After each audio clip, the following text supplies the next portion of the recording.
Genial, ya está entrando gente. Bien, pues vamos a empezar. Vamos a empezar con esta 20ª edición del Club de Lectura de Prometea, este mes con los mercados negros de la Darknet y con un invitado muy especial.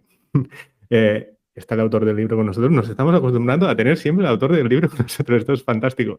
Y esta vez, una persona que nos ha acompañado literalmente desde la primera, o sea, todas estas 20 ediciones del club, desde la primera edición con 21 lecciones, eh, eh, ya estuvo con nosotros Marcos Díaz Janelo. Buenas noches.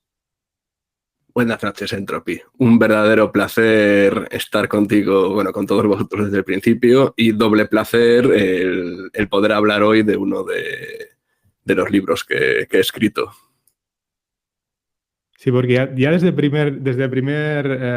la primera edición, Marcos, que los más regulares del club lo conoceréis, has estado aportando contenido, un montón de buenas aportaciones, y a mitad ¿no? En unos meses después descubrimos que habías publicado un libro, acabaste publicando un ensayo. Cuéntanos un poco, para la gente que no te conozca, un poco cuál es tu background y un poco qué te motivó a escribir Los mercados negros de la Darknet.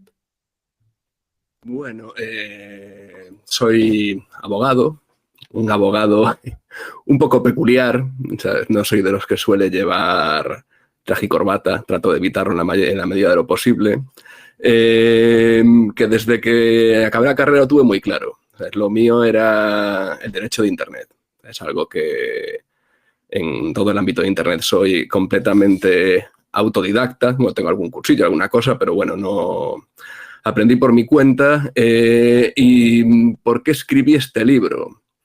Bueno, a ver, yo tengo una deuda con la Darknet, y es que fue gracias a Tor, a The Onion Router, a la primera vez que me conecté a la Darknet, que conocí a Bitcoin. O sea, yo entré en Bitcoin por este tipo de redes.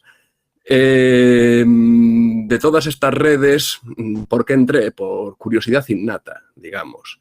O sea, me daba la sensación de que lo que escuchaba sobre la Darknet, vulgarmente Deep Web, todo lo que se comentaba en los medios generalistas, pues parecía que tenía un enfoque muy sensacionalista, lleno de clichés. Trataban de meterte el miedo: cuidado, no entres ahí, que algo malo te va a pasar. Pero nunca se centraban y nunca analizaban de una manera seria cómo funcionaban estas redes. Y, a ver, yo soy de los que piensa que el miedo se combate con conocimiento, así que un día decidí entrar y explorar por mi cuenta y riesgo. ¿Por qué dentro de la Darknet me llamaron la atención este tipo de mercados? Bueno, porque aunque sean denominados mercados negros, más bien son mercados libres, son mercados en los que no existe ningún tipo de ley de ningún estado que digamos que puede incidir en ellos. Las únicas normas que hay son las que la propia comunidad del mercado se impone a sí mismo. Y me parecía súper interesante el tema de los mercados negros, porque realmente no es que sean mercados de criminales, no, al contrario. O sea, estos mercados lo que son es un espejo de nosotros mismos. Lo que nos enseña lo que somos y cómo actuamos cuando desaparecen los filtros y las jerarquías. Es una especie de microcosmos social. En ese sentido, el libro nació sin ninguna pretensión. Fue una especie de cuaderno de bitácoras personal en el que iba detallando, iba escribiendo la búsqueda de conocimiento que yo iba realizando por mí mismo en este tipo de mercados.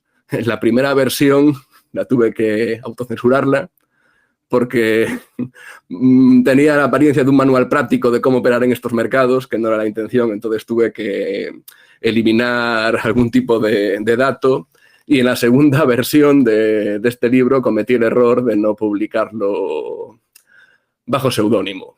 Básicamente, yo qué sé, todo lo que ocurre en este tipo de mercados, como dije antes, ¿sabes? No es más que un reflejo de lo que realmente somos, de lo que realmente hacemos cuando no estamos controlados. Un poco para ponerlo en contexto, ahora abrimos micros para preguntas. Empiezas el libro definiendo los mercados, en los que me gusta más la palabra mercados libres, ¿no? Como el dinero, ¿no? El dinero negro, no existe el dinero negro, es un constructo.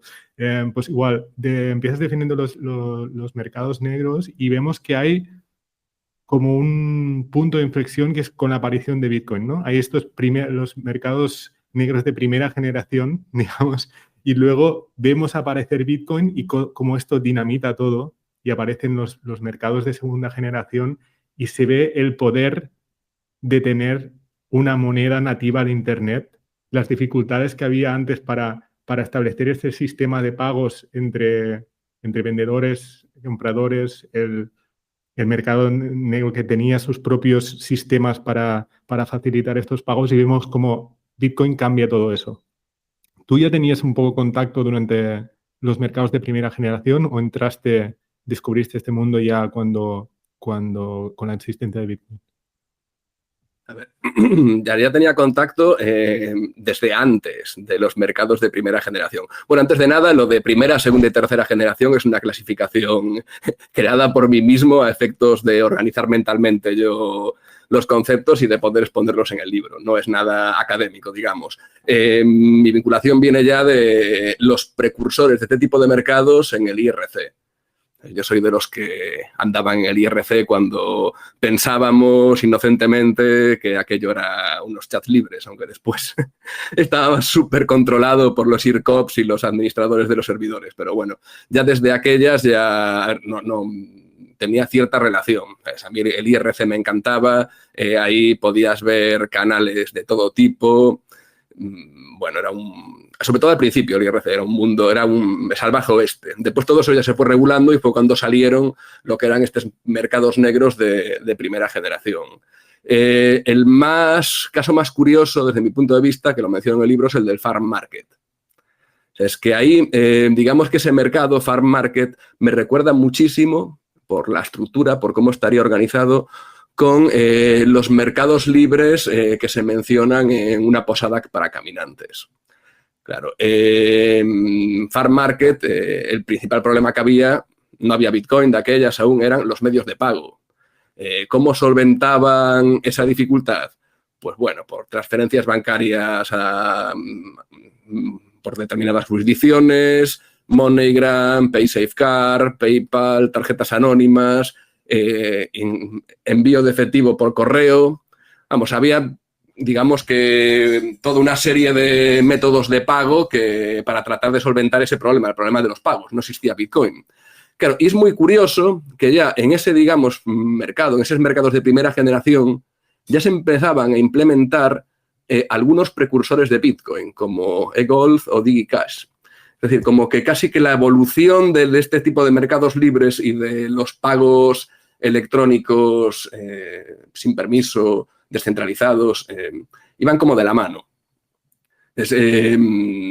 Realmente, claro, también es importante que ya en estos mercados de primera generación, no existía Bitcoin, pero ya ponían el acento en el cifrado fuerte. O sea, ya se empezaban a utilizar servicios de cifrado fuerte para poder proteger las comunicaciones y los intercambios y la gestión de los intercambios en este tipo de mercados.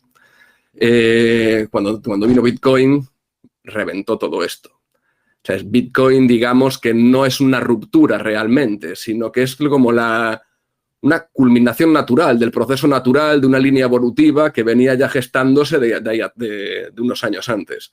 Tengo ahora en mente el póster de criptoría de Turing a Nakamoto. Pues eso, ¿sabes? Bitcoin era lo que faltaba para que este tipo de mercados negros libres dieran el salto de la primera a la segunda generación. En ese sentido, Ulbricht fue un crack. Supo juntar perfectamente las piezas y implementar por primera vez Bitcoin en este tipo de mercados en 2011. En un momento en el que Bitcoin estaba aún en pañales. No hacía ni 2 años que acaba de ser lanzado. fue también, digamos que una prueba de resistencia para Bitcoin, que al poco de empezar a nacer al poco de haber nacido ya se vio como era utilizado en este tipo de redes y sirvió para crearse una narrativa anti-Bitcoin que aún, como la moneda de la droga, la moneda de la Darknet, que aún a día de hoy le cuesta mucho quitarse ese estigma. Ahí vemos lo potente que es Bitcoin, que siempre decimos, ¿no? Con Internet conectamos nuestras mentes para después hacerlo verdaderamente potente, que es enviarnos valor. Y vemos aquí que aun estando conectados, aun tener esos canales para conectarnos, para intercambiar, qué dificultad para escalar eso, ¿no? O sea, estamos interconectados, pero es muy difícil escalarlo porque el sistema de pagos no podía escalar. Y cuando entró Bitcoin, como dije antes, dinamitó todo esto y mismo nos podíamos enviar pagos de manera instantánea y sin depender de terceros. ¿Quieres meterte en el juicio de Silk Road? Encantado. Viviste de primera mano. Lo hablamos ya la semana pasada en nuestro... Pues si no lo sabéis, a mitad de mes solemos hacer un encuentro que no se graba, un encuentro ahí familiar, que estáis todos invitados a participar y hablamos un poco de esto, pero me gustaría que lo contaras otra vez, ya que lo viste en primera persona, para los que llegamos más tarde, hoy que queda grabado. Es interesante que des tu opinión sobre esto. A ver, Ross Ulbricht es un visionario, ¿sabes? Fue de los primeros en entender lo que significaba Bitcoin, ¿sabes? Supo unir tres piezas fundamentales que hasta ese momento estaban separadas. Entonces, lo que es la privacidad, lo que es el cifrado y lo que es una moneda digital descentralizada, y lo que es Bitcoin. Lo supo unir en Silk Road a la perfección. Incluso el nombre es poético, Silk Road, la ruta de la seda, la famosa ruta comercial que unía Oriente con Occidente. Bueno, es que acertó en todo. Bueno, cuando hay muchas teorías de lo que pasó, lo que no pasó. Yo creo que nunca vamos a saber a ciencia cierta lo que pasó, por más que miremos las actas del juicio de Silk Road. Bueno, la cuestión es que fue detenido en 2013. O sea, que el mercado operó, si no recuerdo mal, desde 2011 hasta 2013. Y fue condenado en 2015, me parece que fue, a 2 cadenas perpetuas y 40 años de cárcel. Es una pena completamente desproporcionada. Hay grandes capos de la droga que tienen penas bastante más bajas de la que tuvo Ross. Bueno, los cargos incluyeron conspiración para tráfico de drogas, lavado de dinero, conspiración criminal, un montón de cargos. Sin embargo, por lo que digamos que los anti-Ross más suelen alegar que es que contrató a gente, a sicarios para matar a otros. Ese cargo no se lo metieron. No se lo metieron, ¿por qué? Porque fue un delito pecado. Es decir, digamos que esa presunta contratación de un sicario lo había hecho Ross con persona ya estaba trabajando en ella, que había amenazado doxear a 2 clientes de esa persona ya bajo el poder y el presunto que ha sido tratado a otro agente. Es decir, es lo que es el derecho al delito provocado. Están, digamos, provocando a que cometas un delito por medios totalmente ilegales. Por eso nunca nos incluyó en el sumario. Bueno, ahí hicieron todo,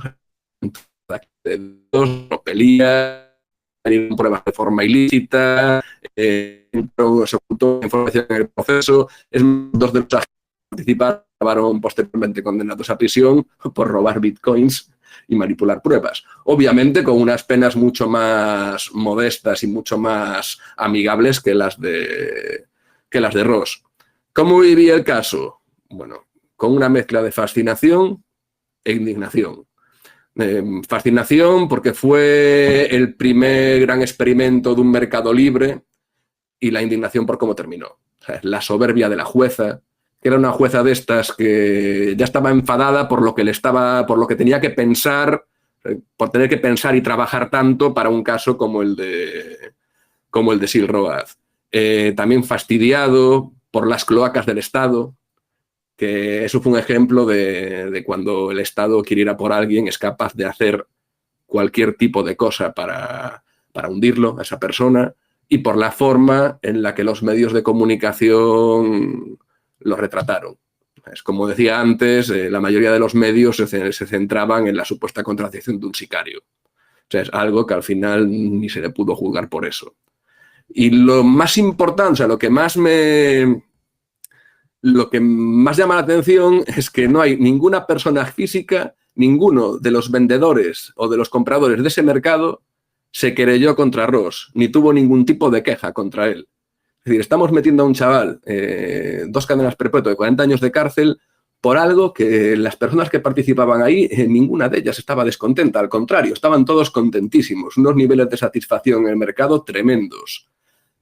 ¿Por qué pasa esto? Porque, bueno, los delitos que se le imputaron a Ross son delitos contra la salud pública o contra el Estado, que el bien jurídico protegido, lo que protege ese tipo de delitos no es algo concreto, es algo abstracto. Hay un libro muy bueno de Escotado que es Magistrades, Crímenes y Víctimas, que habla precisamente de este tipo de delitos en los que no afectan a ninguna persona física concreta, sino que afectan a algo abstracto.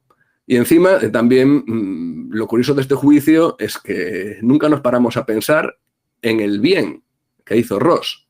O sea, está claro que de todas las transacciones de compraventas de psicofármacos que se realizaron en Sil Road, al poder hacerlas de forma telemática, evitaron seguramente más de una muerte.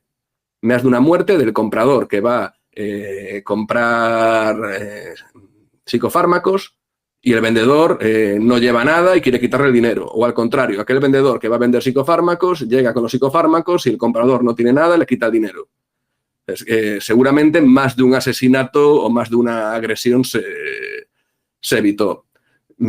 Por desgracia, a día de hoy, defender públicamente a Ross tiene sus riesgos. Entonces, no porque yo considero que no hay nada reprochable en hacerlo, sino todo lo contrario, pero el discurso dominante sigue asociando Sil Road con drogas, con crimen y con caos. Totalmente, ¿eh? Tantos años después y seguimos igual. Sí, supongo que el consenso y la sociedad avanza muy lento para estas cosas. Pensar en estos temas o cuestionar estos temas nos obliga a pensar en otros temas, que es que la guerra contra las drogas está perdida, los medios de comunicación manipulan, ¿sabes? Y el poder tiene que ser centralizado. Entonces, cuestionar o ponerse del lado de Ross implica romper por completo con el mensaje mainstream. Claro. Bien, me voy a callar yo y voy a dejar mi micro abierto para que intervengáis y le preguntéis a Marcos lo que queráis. Yo tengo más preguntas guardadas, pero os haré luego si nadie quiere preguntar. Hola, buenas noches. Me cuelo para que no perdamos mucho tiempo. Gracias, Entropy, por la iniciativa, como siempre. Muy buenas noches a todos.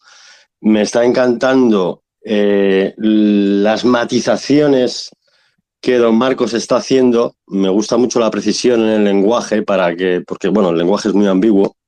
Y bueno, tengo unas cuantas preguntas, pero vamos, voy a empezar con una que no necesitaría un gran desarrollo por parte de Marcos, y es por un concepto que aparece que me ha parecido muy, muy, muy interesante, que es la negación plausible. Esas condiciones fácticas, ¿no?, que dice el libro que un usuario puede implementar. Es por si se podría dar algún ejemplo, ¿qué significa exactamente el poder implementar condiciones fácticas para poder negar el conocimiento de una actividad ilícita? Vale, te lo voy a poner con 2 ejemplos que al menos en España conocemos todos. El señor X de los GAL. Todos sabemos quién es el señor X de los GAL. ¿Se puede probar que el señor X de los GAL es Felipe González? No se pudo probar nunca. A día de hoy todos sabemos que era él, no hubo forma de probarlo. ¿Por qué? Porque en la propia estructura de mando ya había, digamos, cortafuegos que impedían poder vincular al señor X que aparecía en unos papeles con el presidente del gobierno. Segundo ejemplo de la negación plausible, M. Rajoy de los papeles de Bárcenas. A día de hoy todos sabemos quién es M. Rajoy, pero no se pudo probar. ¿Por qué? Porque en la misma estructura jerárquica había un punto en el que a partir de ahí podemos presuponer, podemos tener una certeza del 99,9% de que M. Rajoy es Mariano Rajoy, pero principio de presunción de inocencia no se pudo probar. Para mí esos son los dos ejemplos de manual de lo que es la negación plausible de un hecho. Me parecen muy buenos ejemplos. Aplicados a, digamos, a usuarios más normales, podría ser la implementación de estrategias de privacidad, como, no sé, mails enmascarados y cosas así. Eso serviría luego ante una acusación como una negación plausible.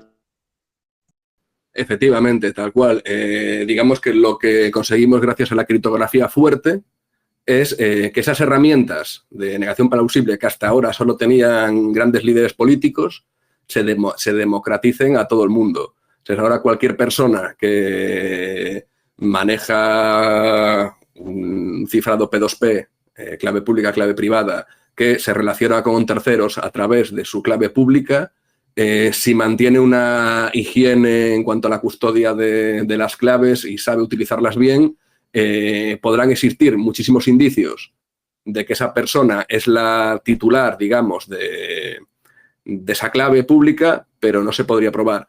Hemos llevado este tema del cifrado a lo que hablábamos antes, al caso de Ross Ulbricht. Cuando detuvieron a Ross en una biblioteca en San Francisco, el objetivo del FBI y de la DEA no era detenerlo físicamente a él, era que no cerrara el portátil. Porque si él cerraba el portátil, ¿sabes? Posteriormente no iban a poder probar que él efectivamente estaba administrando Silk Road, porque no serían capaces de romper el cifrado de su portátil. Por eso el objetivo era el portátil. Si él se escapa, bueno, tranquilos, no pasa nada, ya lo cogeremos después. Lo importante era que no cerrara el portátil. Y de hecho consiguieron, cuando lo detuvieron, acceder al portátil y cogerlo infraganti, en la parte de administrador de Silk Road. Fantástico, genial. Muchas gracias. Tengo algún par de preguntas más, pero dejo espacio a los compañeros. Si tengo luego hueco, a ver si hay suerte. Gracias. Nada, a ti por preguntar. Muy buena pregunta, además.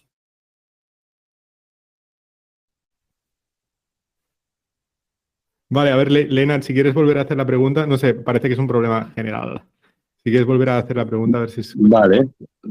Voy a ver si se puede ahora. Yo en cuanto al tema de este San Benito que tiene Bitcoin, del uso de los criminales para canalizar sus finanzas y todo esto, yo tenía ideas un poco preconcebidas y no sé si equivocadas, y a lo mejor me ayudáis a resolverlo.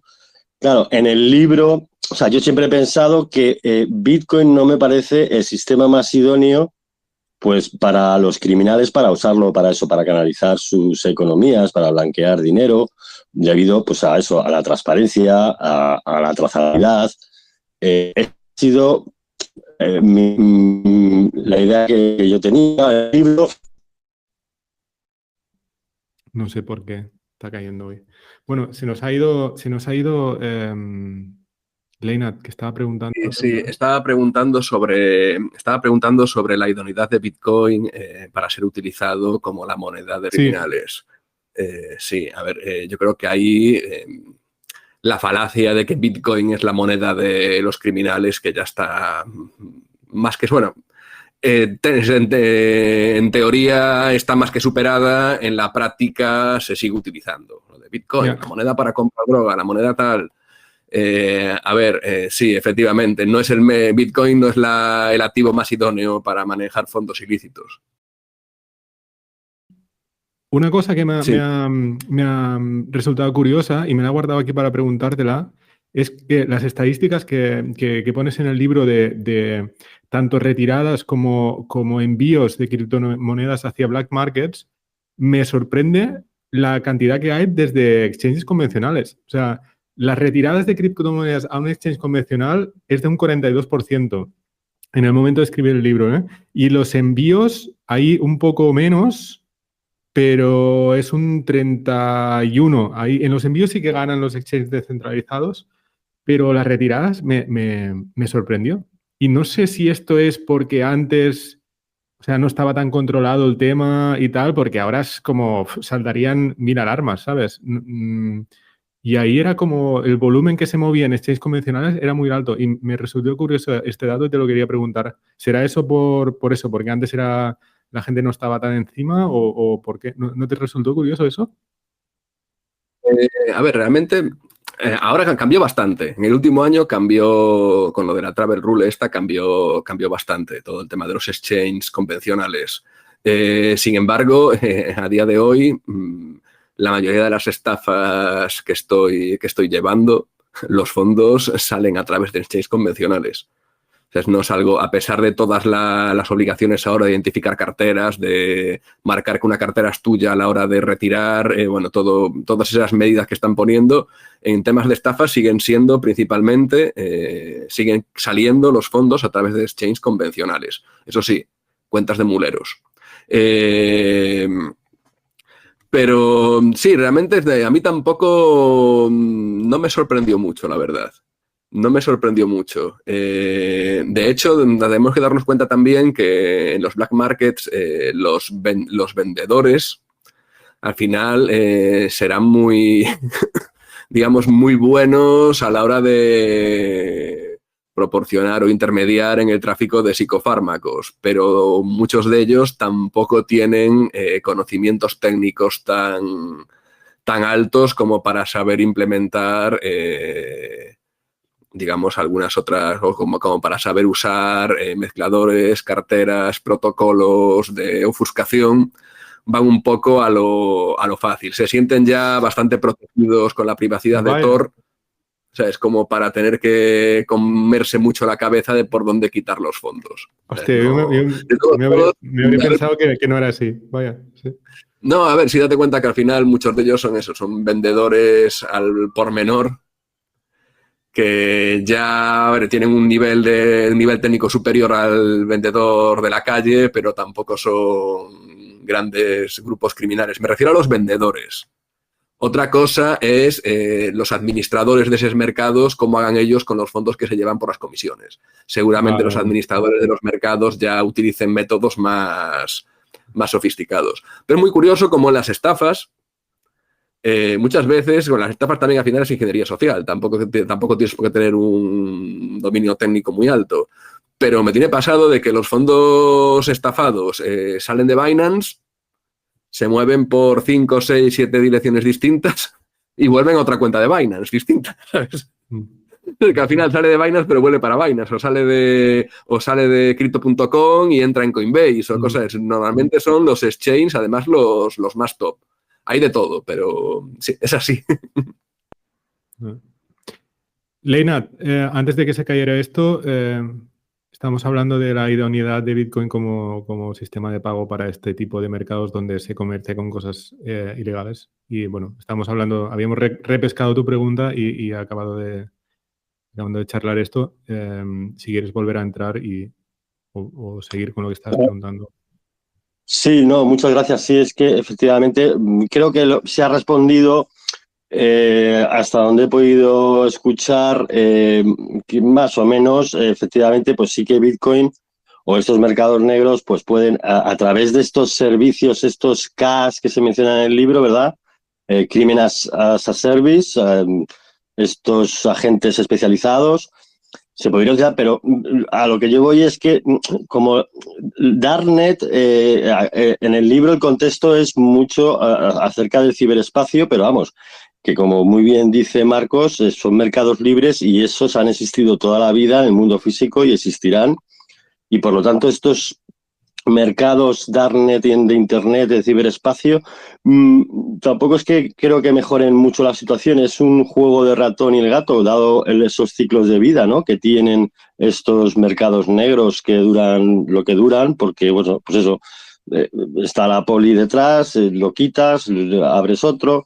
Quiero decir que no creo que sea un avance exponencial para los criminales. En todo caso, no, sí, adelante. No, sí, a ver, que realmente la cantidad, bueno, en el caso de España, que fue el que se analizó para el libro, o sea, la cantidad de psicofármacos que se compran, venden en España a través de este tipo de mercados, en comparación con la cantidad de psicofármacos que se compra-venden a lo largo del año en físico, es una cantidad irrisoria. Muy poco, no representa prácticamente casi nada. Lo que no quita que yo creo que esto va a tender a ir a más. Va a tender a ir a más. Digamos que los últimos...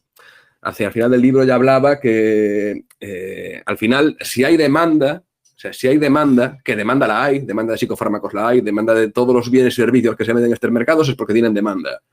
Que da igual cuál sea la plataforma para realizar el intercambio. Al final, esto lleva ya desde el 2011. Llevamos ya 14 años con este tipo de mercados. Los vendedores y los compradores tuvieron tiempo de sobra para establecer lo que hablábamos antes, relaciones de confianza.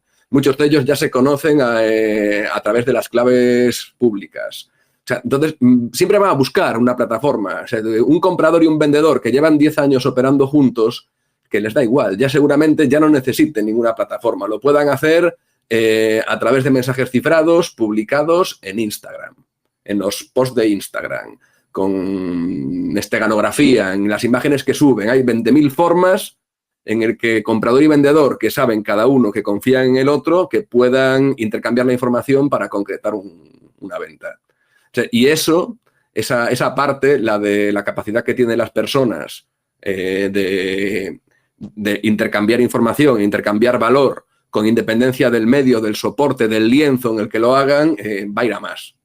Va a ir a más. Yo creo que eso ya llegamos a un punto de inflexión en el que ya es imparable. Sí, yo también me podía a lo mejor estar refiriendo más a grandes sociedades criminales que les pueda resultar incluso más fácil pues lavar dinero pues montando una discoteca, un restaurante. Claro, el efectivo siempre de alguna manera me parece lo más ofuscado. Pero bueno, creo que queda contestada. Es que hay cosas que me interesan. Por ejemplo, se comenta en el libro un tema muy interesante sobre las DAO, que a mí me estimula mucho la imaginación. Me pregunto si es este tipo de mecanismos los que se podrían aplicar si nos imaginamos sociedades futuras, estas ciudadelas utópicas, este tipo de tecnología o de sistema de organización a través de DAOs podría aplicarse, por ejemplo, para la creación de leyes, como se comenta en el libro, que me parece muy interesante. A ver, a mí lo de las DAOs es que es un concepto que como jurista me reventó la cabeza. Claro. Y me la sigue reventando a día de hoy. Claro. Si bien es cierto que, a ver, está todo eso aún en pañales, todo lo de las DAOs, pero, y bueno, y también que el problema de cualquier DAO es que al final va a operar en jurisdicciones, entonces va a haber esa fricción entre las normas internas de la DAO con las normas externas de la jurisdicción en la que actúe, no en la que esté, porque una DAO puede no estar en ningún sitio, o sea, está en el ciberespacio, pero sí que va a tener participantes de esa DAO que son personas que viven en un sitio, van a tener valor de esa DAO que hay que moverlo también por algún sitio. Va a haber también manifestación, la prestación de los servicios de esa DAO que se va a tener que dar en una determinada jurisdicción, y ahí es donde van a venir fricciones, lo que hablamos siempre, las fricciones entre el mundo, claro, entre el mundo físico. Por eso lo extrapolaba a utopías en estas jurisdicciones que se puedan crear en el futuro. Me estoy imaginando, por ejemplo, que Tesla compre un territorio en Uruguay, por ahí, y tenga su pequeño país ahí. Entonces, podría, o sea, el DAO, estas DAO serían los instrumentos, ¿no? Para una forma descentralizada de crear las normas. A mí es que me parece ciencia ficción, pero existe. El problema que tendría bueno, eso ya pasa hoy en día. Hay en muchos países de África donde determinadas empresas alquilan una zona de territorio para realizar ahí operaciones bajo el paraguas del Estado africano de turno. El problema está en cuando esa DAO, que digamos que puede tener su base de operaciones en una pequeña zona de un país pequeño, se meta con algún país grande. Porque ante un requerimiento de, pongamos un ejemplo, China a Uruguay, de ojo con lo que están haciendo esos frikis de Internet y su DAO en Punta del Este, pues seguramente ahí la jurisdicción que da paraguas a los miembros de esa DAO pues empieza a flaquear y empieza a pensárselo 2 veces en lo que está haciendo. Pero bueno, de todos modos, llegará un punto en el que las DAO ya no necesiten, o sea, ya puedan, digamos, salvar estos obstáculos. El cómo, no lo sé, habría que ver un poco el libro de Álvaro de María de Micrópolis para verlo, pero bueno, supongo que por ahí puede que estén los tiros de cara al futuro, de las organizaciones autónomas descentralizadas. Pues nada, yo acabo ya simplemente con la última, si me permitís. Dale, de carrera. Vale. Es sobre lo que se comenta en el libro, es sobre el monopolio de la fuerza por parte del Estado, ¿no? Que Max Weber pues teoriza que un Estado es funcional si puede mantener ese monopolio de la violencia. Yo iría más allá y diría que habría un nivel, pues claro, los ejércitos hay que financiarlos. ¿No sería en realidad la financiación vía a través de impuestos y el control monetario realmente lo que hace funcionar a un Estado? Y por lo tanto con Bitcoin iríamos por el buen camino para no hacerlo funcionar. O sea, ¿no sería más importante el hecho financiero más que el uso de la fuerza? A ver, es que yo ahí me viene a la mente Juego de Tronos, Cersei Lannister, Power is Power, ahí que Meñique tenía dinero, tenía espías, tenía recursos, pero en ese momento determinado Cersei tenía a sus gorilas con lanzas que te la ponen en el cuello y ahí no hace falta ni un gran ejército ni una gran financiación, sino que en ese momento quien tenía la fuerza... Sabemos quién era. Bueno, pero hasta el Imperio Romano tuvo problemas cuando no podía pagar a sus legionarios. Quiero decir, cuando haya que pagar a esos mercenarios que no puedas... Claro, pero entonces ahí, eso me acabas de poner un ejemplo muy bueno. En ese caso, en el caso cuando la Guardia Pretoriana en el Bajo Imperio Romano no hacía más que poner y quitar césares. Ahí era un estado fallido, eran unas arcas que estaban arruinadas. A base de, digamos, de ir quitando dinero a los patricios, cada vez había menos dinero para pero quitar. Ahí estás entonces hablando de un estamento que está ya es estanco, independiente y por lo tanto puede favorecer al órgano estatal de turno o no. Pero si el órgano estatal de turno no puede, si el gobierno de turno no puede financiar su ejército, pierde la capacidad o pierde su influencia. O sea, por eso creo que en realidad es la financiación, el dinero, lo que puede hacer funcionar o no un Estado. Pero está claro que el que tiene la pistola es el que manda. Pero pongamos un Estado que ya es incapaz de financiar a su ejército. Y que es incapaz de imponer, de establecer el monopolio del uso de la fuerza en su territorio. La conclusión de todo eso es que irán apareciendo grupos de bandidos, igual no tienen la misma entidad o el mismo poder que puede tener un ejército nacional, pero irán apareciendo grupos de bandidos que irán ejerciendo la fuerza fáctica, o sea, en cada uno de los territorios en los que operen. Sí, o el mismo ejército se unirá a una causa o a otra según lo que le interese o según lo que le paguen. Pero el factor desequilibrante, yo opino que es el monetario, el de la financiación. Pero bueno, es mi opinión. Cuando hablamos a nivel estatal, sí. O sea, podría ser que sea la cuestión financiera. Es más, decían, el ejército de Estados Unidos es el más potente del mundo, o era hasta hace poco. Hay que pagarlo. En el momento en el que Estados Unidos hay ahora una polémica. No pueda pagar a los militares, pues muchos de ellos volverán para casa. Pero eso sí que, al final, que no nos desvirtúe con el monopolio del uso de la fuerza, porque da igual que sea un Estado que no sea un Estado. Siempre va a tender a centralizarse la fuerza en un grupo, ya sea más grande o más pequeño. Por eso los postulados criptoanarquistas hablan también de descentralizar el uso de esa fuerza. Un ejemplo de lo que sería fuerza descentralizada, Suiza. Sí. En el que cada persona dicen que puede tener un arma en su casa y cuando hace falta se llaman a las milicias cantonales y van todos, que no está la fuerza centralizada en un grupo, sino que está la fuerza descentralizada en un grupo, un cantón. No está centralizada en un minigrupo dentro de ese cantón que son los que van armados, ¿no? Es todo el propio cantón el que, digamos, que...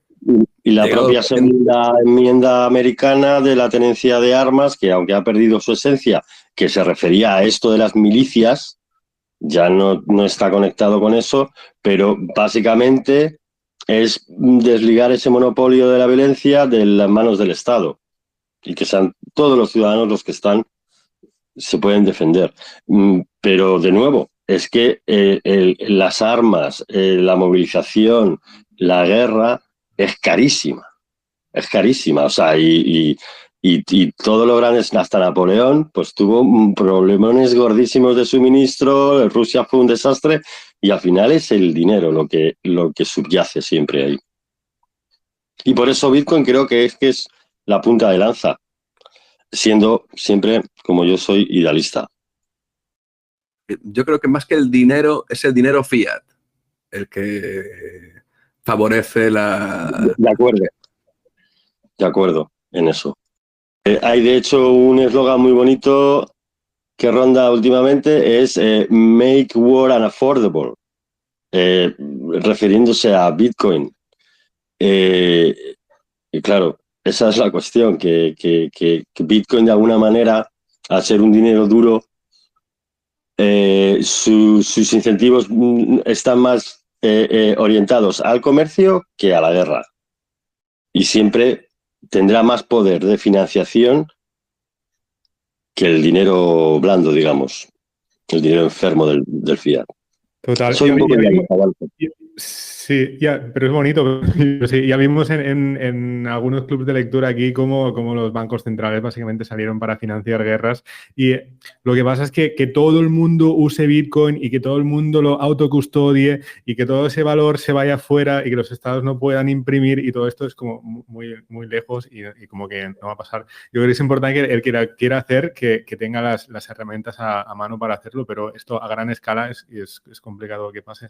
Y hasta entonces van a tener la posibilidad de, como decía Marcos, el dinero fiat, o sea, seguir imprimiendo para pagar sus ejércitos o lo que sea, y seguir ejerciendo el poder del fiat, ¿no? O sea, de obligarte a usar una moneda para seguir cobrando impuestos con esa moneda, tal. O sea, es un arma muy potente, pero queda recorrido para que, no sé, para que esto tenga un efecto. Claro, es un escenario futuro, pero también creo que ese crecimiento va a ser exponencial. O sea, va a haber un momento en el que en el que la bola ya será muy grande y los países que hayan implementado Bitcoin van a tener una ventaja, clave, decisoria. No sé, ya estoy imaginando, estoy también yo, como ha comentado Marcos, ansioso por el libro de Álvaro de María de Metrópolis o Micrópolis. Que al final lo que estamos planteando ahora es más una solución para el individuo que para un Estado, ¿no? O sea, que un país adopte Bitcoin o no, no sé, al individuo tampoco. Ya, pero los Es individuos, o sea, la es suma una de decisión más individuos, individual, o sea, que te favorece lo que decíamos de la descentralización del poder. Es esa una herramienta para uso individual, digamos. sí, sin duda ahora mismo lo que tenemos es la protección que podamos tener cada individuo, pero sumando granito a granito hace la playa. Quiere decir que cuanto más individuo haya, se va a ir, el Estado va a ir perdiendo capacidad de control. Y ese debería ser el objetivo para cualquier libertario. Sí. Sí, Buenas perdón. noches. Buenas noches. Bueno, yo estaba escuchando y estaba reflexionando y he llegado un poco a la conclusión de que lo realmente importante no es Bitcoin. Lo realmente importante es, por ejemplo, el conocimiento que estamos desarrollando y debatiendo aquí esta noche. Yo creo que Bitcoin no va a solucionar la mayoría de los problemas. Es más, creo que puede quedar secuestrado en manos de, siempre tendemos a hablar del Estado, pero creo siempre hay un grupo que domina, una minoría que ejerce el poder sobre una masa. Eso ha sido siempre mayormente en toda la historia de la humanidad, sobre todo desde el Neolítico. Y con Bitcoin no creo que vaya a ser diferente. Creo que esa mayoría que ostenta más poder, tanto grupos financieros o tal, van a intentar capturar Bitcoin y quedárselo para ellos porque además es muy útil, ¿no? Por eso digo que lo realmente importante es ese conocimiento, ese debate, ese descubrimiento de que es posible construir una forma de consenso y construir sobre eso. Porque Bitcoin puede ser reinventado, puede ser mejorado. Bitcoin al final es una idea. Es una idea de que es posible construir un sistema para defenderte de ese abuso, ¿no? De eso que consideramos injusto. Y eso se consigue simplemente mediante educación. Pero ya sabemos que la mayoría de la gente no quiere tener esa responsabilidad, esa soberanía. Hay muy pocas épocas donde eso ha sido ya no mayoritario, sino simplemente un poco más. La mayoría de la gente siempre delega esa soberanía o esa responsabilidad por una falsa sensación de seguridad. Y de eso me parece que está más sometida al amo. Entonces yo pienso que lo realmente importante es, por ejemplo, lo que estamos haciendo esta noche, ¿no? Todo ese brainstorming de ideas y de cómo esos conocimientos sí que pueden liberarnos. Solo eso, esa reflexión. Totalmente. Yo creo que sí que es más es eso, se puede quedar como una arma de uso residual, pero enténdame, de residual como de grupo pequeño, pero esta es la gran diferencia. Lo que decías tú, que siempre ha habido un grupo que ha decidido por una mayoría, y a lo que decíamos antes, ¿no? Siempre nos referimos al Estado, pero puede ser grandes corporaciones. Lo que dice Marcos en el libro también, esta diferencia entre los anarcocapitalistas clásicos y los cypherpunks, ¿no? Que los cypherpunks defendían la descentralización del poder viniera de donde viniera, y esto es súper importante. Y creo que lo importante es que a partir de los 70 esto ha cambiado. O sea, estamos hablando de si en la historia de la humanidad siempre ha sido así, pero es que con la criptografía fuerte esto cambió. Y es lo que dices tú, ¿no? Bitcoin es una idea que le llegó su tío, y las ideas no las puedes matar. Por eso a veces se pone, que si Bitcoin morirá, da igual, ya nos apañaremos. porque tenemos la receta para hacerlo, ¿no? Y yo creo que esto es lo importante. Hay uno de los primeros escritos que es de las ballestas a la criptografía, que está magistralmente narrado por Alfred Mancera, luego lo pondré en el chat. Ahí se explica eso, ¿no? Cómo damos poder al individuo para que se pueda defender ante un abuso de poder. Y yo creo que ahí está la clave. Y es desarrollar herramientas para quien lo quiera usar. Ahí está. No va a ser algo escalable. La idea de que todo el mundo use un dinero incensurable, tal. No sé, no lo van a ver ni nuestros nietos, no lo creo. Pero sí que es clave que a partir de los 70 tenemos esta herramienta. O sea, y a partir de Bitcoin, evidentemente. Realmente, descentralizar el poder no significa destruirlo. El poder siempre va a existir. Lo que se trata es de distribuirlo hasta hacerlo estable. O sea, es una especie de ley de la termodinámica política. Es que el poder no desaparece, sino que se disipa, se reparte, o sea, y hace más difícil que sea posible monopolizar por un grupo, por una corporación o por un Estado. Digamos que el anarcocapitalismo soñaba con un mundo sin un Estado. Sin embargo, el criptoanarquismo, yo cuando los cyberpunks me gusta llamarlo criptoanarquismo, lo que construye, ¿sabes? Van construyendo redes poco a poco en las que no se destruye el Estado, sino que el Estado poco a poco se va diluyendo y deja de ser necesario. Yo creo que eso es el gran aporte de los cyberpunks. Sí. Yo cuando hago, por ejemplo, un poco de doctrina, si estoy un poco adoctrinando a la gente, siempre le pongo el símil del Estado y le digo esto, mira, digo, Estado grande, individuo pequeño. Digo, no te preocupes, no puedes hacerlo desaparecer. La lucha siempre está en hacerlo más pequeñito, porque si le dejas en su estado natural, él tiende a crecer. Entonces, la clave es esa. Educación, debate, construcción de ideas, soberanía, responsabilidad, tomar acción. Esto es lo importante.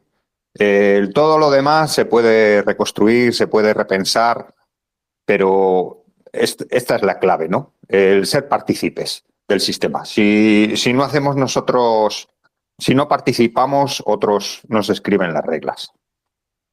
Simplemente. Sí, tal cual. No se trata de atacar al Estado, sino de ir construyendo sistemas, ¿sabes?, que hagan que el ataque no sea necesario, porque el Estado ya va poco a poco retrocediendo casi de forma orgánica. Sí, pero precisamente por lo que ha comentado Rotterdam de que el Estado, por su propia naturaleza, tiende a aumentar, es necesario arrancarlo como una mala hierba. No digo de atacarlo, sino de estas herramientas que habláis, de ir disminuyendo su capacidad y su poder. Tengo que discrepar en eso de que Bitcoin vaya finalmente a ser capturado por X corporación. No, o sea, quiero decir, es que en Bitcoin daría igual que el 80 al 90% del Bitcoin lo tuviese un Estado, porque los que mandan son los nodos y eso es un poder distribuido. Yo tengo un artículo ya de hace bastantes años escrito por ahí en Medium que se titula Rombo al patrón monetario cripto. Y ahí expongo esas ideas. Creo que no es posible volver a un patrón oro similar, que solamente podemos ir hacia un patrón cripto.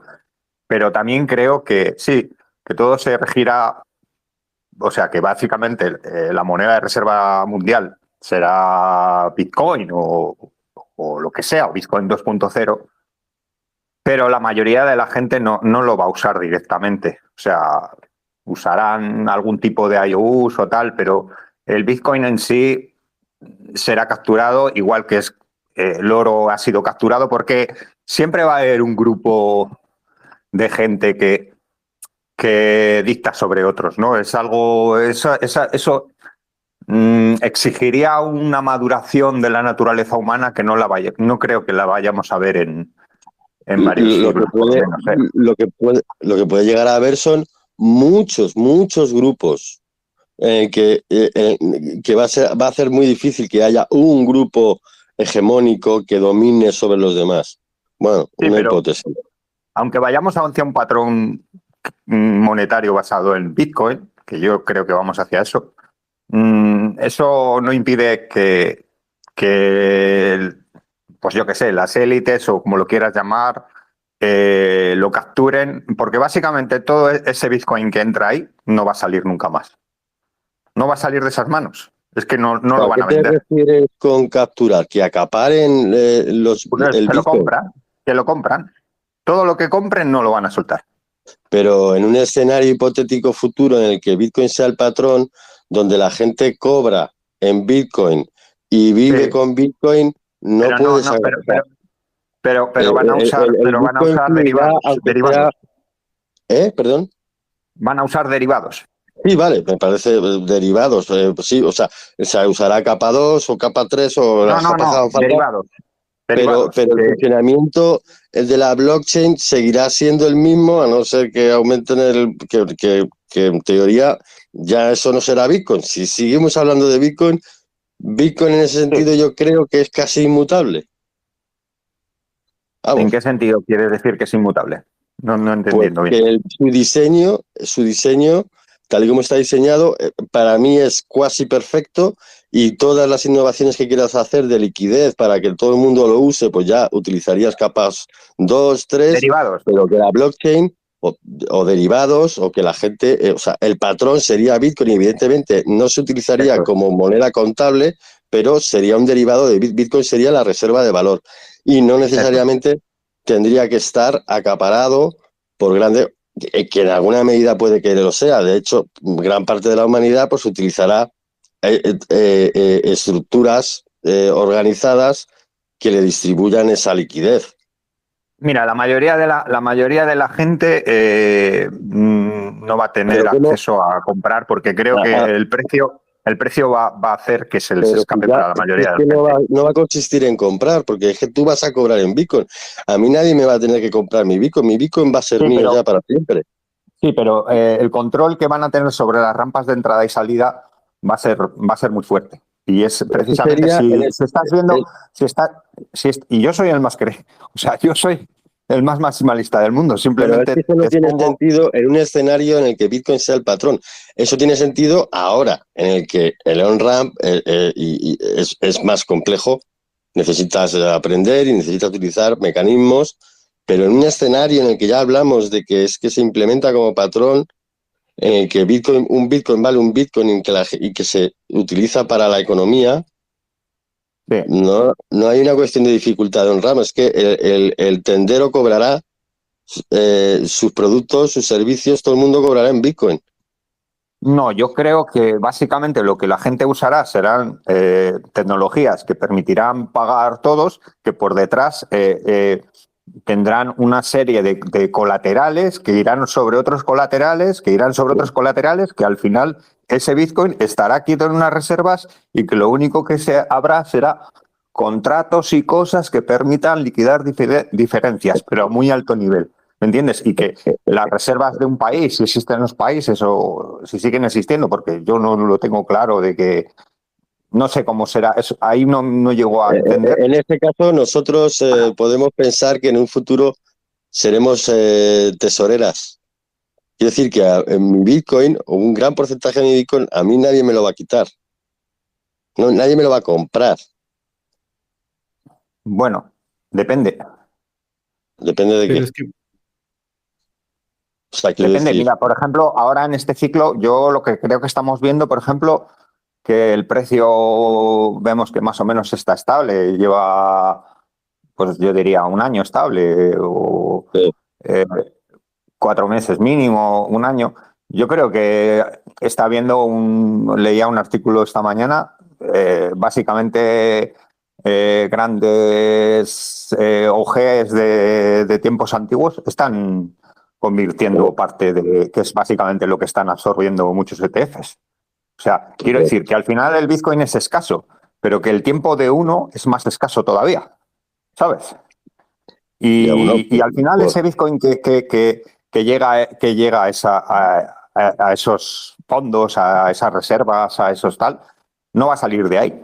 Y creo que esas cantidades... Ni de mi fondo tampoco va a salir. A no ser que mañana necesite una gran cantidad de dinero en líquido en fiat, pero que eso no me parece bitcoiner. Que alguien venda su bitcoin, pues me parece que sus motivos tendrá, y uno puede ser que no sea un bitcoiner realmente, que sea un turista.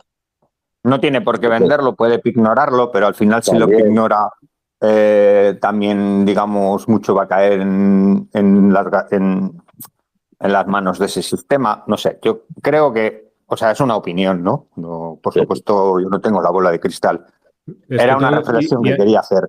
Y aparte que este Bitcoin se queda ahí, todo el Bitcoin que se mueva en los circuitos regulados ya no es Bitcoin. ¿Sabes? Sí, o sea, claro. es que ya pierde el sentido, ya no cumple su finalidad. Si todo el Bitcoin que caiga en estos circuitos regulados, que ya no va a salir, yo estoy de acuerdo contigo en esto también, que de esto ya no sale, todo lo que muevas ahí, no, o sea, esto es censurable y confiscable. O sea, las dos propiedades de Bitcoin, que es incensurable e inconfiscable, ahí ya se pierde. Por eso, cualquier narrativa de usar Bitcoin, que lo usen los estados, no sé qué, todo esto ya no va a ser Bitcoin. Correcto. Bitcoin es para peer-to-peer y para lo que dice Eric Voskuil es dinero para un mercado negro entendido como un mercado libre. Todo lo que quieras usar Bitcoin en un mercado regulado ya no es Bitcoin. Ya no es Bitcoin porque, primera, te lo puedan censurar y te lo pueden confiscar de tasación. O sea, que sea 21 millones ya te da igual. Una vez has entrado en el sistema regulado, te da igual que sea un bien escaso, porque van a venir y van a decir, señor, del Bitcoin que tiene usted, cada año me va a dar un 20%, un 30%, un 40%. ¿De qué te sirven 21 millones? Para nada, si te lo van a tasar hasta el infinito. O sea, lo hemos hablado muchas veces esto, pero es que es así, no sé, por eso escuchar la narrativa de no, que va a entrar en un sistema, todo lo que esté regulado ya fuera. O sea, las dos propiedades de Bitcoin ya no las tiene. Bitcoin tiene esas propiedades en tanto en cuanto lo usas de esa manera, lo usas anónima o pseudónimamente, entonces eso te permite que sea incensurable, que tenga ciertas probabilidades de inconfiscabilidad. O sea, en cuanto es un dinero del mercado negro, en el momento que tú no lo usas así, adiós, chao. No tiene se pierde parte de esas propiedades. Total. Pero entonces lo que entiendo es que según, o sea, Entropy, corrígeme si me equivoco, pero vamos, que Bitcoin va a funcionar, es lo que es, porque va a ser una especie de refugio del individuo respecto a un entorno hostil para siempre. Eso es la idea de Bitcoin y todo lo que se salga de ahí. No. Para siempre no. O sea, Bitcoin será lo que la gente decida, en su mayoría, por incentivos, decida hacer con él. Si la gente decide construir, decide usarlo soberanamente y demás, irá hacia eso. Pero es que, permítame que dude, es que la historia me enseña que hay una gran mayoría que, lo que te he comentado antes, que prefiere cambiar una cierta seguridad que le prometen por soberanía y libertad. Y eso es una ley máxima, es que lo ves en la historia, siempre. Y eso solo exige, es un cambio de educación, de mentalidad tan grande, que a veces cuando a Antonio Escotado le preguntaban ¿cómo crees que será el futuro? Dice, ¿crees que se parece? Y dice, posiblemente se parezca a un zoológico confortable. O sea, como entendiendo que un poco la naturaleza humana de la mayoría, que hay ciertos luego grupos, roles psicológicos, es el buscar esa sensación de seguridad que se piensa que le da un amo, ¿no? Obedecer a alguien. Por eso la mayoría de la gente siempre sigue a un líder. Hay muy pocas personas que vayan directamente buscando un camino. No sé si me... Sí, totalmente de acuerdo, pero precisamente Bitcoin es una herramienta de liberación y, claro, individual, evidentemente individual, pero Lo es. que vuelvo a decir que la suma de individuos es lo que al final, o sea, si un individuo, otro individuo, otro individuo, otro individuo, y luego también todos los agentes ahora ya más importantes que están entrando, esto ya se convierte en la teoría de juegos en, oye, o entras o pierdes, pues va a hacer que de alguna manera, no mañana ni pasado, ni en 10 años tal vez, pero sí tal vez en 20, Sí, pero el papel por de eso Bitcoin. decía, mi reflexión era exactamente esa. Es que creo que lo realmente importante es lo que estamos haciendo hoy aquí. Reuniéndonos, debatiendo, haciendo, perdón, haciendo Sí. brainstorming de ideas. Eso es lo importante. Al final, Bitcoin es simplemente un lenguaje de consenso. Ya, pero a Y mí es no me posible. gustaría ser un underground toda la vida y que hablase de Bitcoin y todo el mundo a mi alrededor diga, pero tío, ¿de qué hablas? Así para el resto de Bueno, mi vida. No es de ser un Que eso underground, pasa, pero si eso pasa, no pasa nada, pero tengo mis no es que ideales. pase o no pase. no, Tú tienes que usarlo como tú crees que debes usarlo. Bueno, pero que tengo mis ideales políticos, sociales Pues ya y está, úsalo filosóficos, así, conforme yo también lo pero que uso así, ¿sabes? son Pero católicos, o sea, son para todo el mundo. Me gustaría que lo implementase mi madre, mi hermano, mi novia y mi vecino. pues eso yo creo que la mejor forma es usándolo como tú creas y que la gente que te vea, Sí. siempre, sin dar monsergas y Pero sin predicar, copie. estáis presentando un escenario de sempiterno de underground, de que no, Bitcoin va no, a ser no, siempre. no, y mira, bien, No. para responderte a tu pregunta, o sea, yo estoy planteando un escenario y yo no sé cómo va a ser el futuro, pero si queremos tener las propiedades y usar las propiedades de Bitcoin, yo sí que distingo ahí lo que es un Bitcoin que esté dentro de un circuito estatal legal, regulado, de lo que es un Bitcoin usado de manera libre. Que tú, y ahí es donde vamos, ¿no? ¿Qué nuevas estructuras paralelas, qué nuevas formas de organización Claro, social, qué nuevas estructuras van a aparecer paralelas claro. a las que conocemos hoy que puedan tener gente que ponga unos fondos de garantía que estén respaldados por Bitcoin, que tenga skin in the game, que pueda perder Exacto. fondos, que obligue a ser responsable a ciertos gestores de determinadas organizaciones, pero esto no va a pasar teniendo un Bitcoin en exchanges y en estados y tal, ¿entiendes? O sea, no sé cómo va a ser Claro. el mundo. Lo que pasa es que si tú quieres mantener las propiedades de Bitcoin, tienes que hacerlo en mercados libres y en mercados no regulados. ¿Qué estructuras se crean ahí? Ni idea, no sabemos, y es súper interesante porque vivimos en una época bisagra de la humanidad y Claro. creo que esto no va a desaparecer, o sea, no va a haber menos bitcoiners convencidos como lo que dices tú, hostia, yo quiero que esto lo use tal. Vale, una vez lo has visto, no lo puedes desver. Esto está claro, ¿no? Entonces, a ver, ¿por qué camino? El camino regulado está claro. Y es que además, Quieren tener mucho Bitcoin en pocas manos y que sea Bitcoin tokenizado, que tú tengas tu wallet y tú, evidentemente, o sea, mi prima de aquí 10 años va a estar usando Bitcoin si ella va a tener su wallet y va a decir, hostia, le he mandado a una amiga Bitcoin, pero aquello ni será Bitcoin ni será de ella, lo podrán congelar cuando quieran. Esto va a ser un uso, creo, espero equivocarme, pero va a ser el uso mayoritario y esto será una exposición a un precio, a un activo de tal. La otra es usar Bitcoin según su propuesta de valor y y teniendo las propiedades que nos gustan de Bitcoin. Esto no puede pasar en un entorno regulado. Es que es un oxímoron, no pero claro, porque ¿Qué estructura vamos a crear? Pues no lo sé, pero estás construyendo a Bitcoin en un escenario convencional actual, pero claro, es que Bitcoin es una revolución que va a implicar cambios que es que no podemos ni imaginar a nivel social y político. Pero O sea, eso no lo va a construir Bitcoin per se. O sea, Bitcoin pone unos incentivos. Y entonces es la gente, cómo decida usarlo, los que decidirán qué ocurre con Bitcoin. Posiblemente haya una minoría que digan, underground, de la que tal, que no dejen de usarlo. Siempre va a haber, siempre hay grupos minoritarios o mayoritarios, no lo sabemos. Pero es precisamente lo que nosotros decidamos, cómo decidamos usarlo, es Yo tengo una camiseta que dice que Bitcoin no va a cambiar el mundo. El mundo lo van a cambiar los bitcoiners. Pero muy bien. necesitas el prefijo Bitcoin ahí. A ver, yo creo que aquí va a llegar un momento en el que tenemos que decidir opt-in o opt-out. El opt-in, lo que decía Entropy, Bitcoin por el cauce financiero tradicional, te van a capar sus propiedades principales, que son la poder utilizar sin permiso, inembargable e incensurable, o opt-out. Yo personalmente me quedo con el opt-out.